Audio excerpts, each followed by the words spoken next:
This is the VOA Special English Health Report. The International Red Cross movement grew out of a major battle in the unification of Italy. The Battle of Solferino took place 150 years ago, in June of 1859. Volunteers from Red Cross and Red Crescent societies around the world gathered in Solferino to mark the anniversary. About 8,000 people marched in a torchlit event called the Asciolata. They followed in the footsteps of those who took injured soldiers from the Solferino to the nearest village, Castiglione. Hagnington Segarunya, National Youth President of the Uganda Red Cross Society, says the visions make him want to work harder to help people. He said he's going back to Uganda to work for humanity. He said when young people come together, they have the possibility of doing whatever it takes to make the world a better place. In the battle, Allied French and Sardinian troops defeated the Austrian army. Around 6,000 men were killed and more than 30,000 were wounded. Yet, says Greek historian François Bergnin, the battle lasted only 12 hours.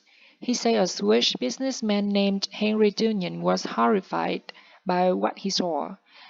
Thousands of wounded were brought to the next town of Castiglione. There was almost no medical assistance. Mr. Dunyan saw thousands of men suffering from very deep wounds and left to die without any real assistance.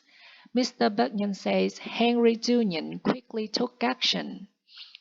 The businessman got local women to provide food and water. He also got them to dress the wounds of soldiers without concern for their nationality.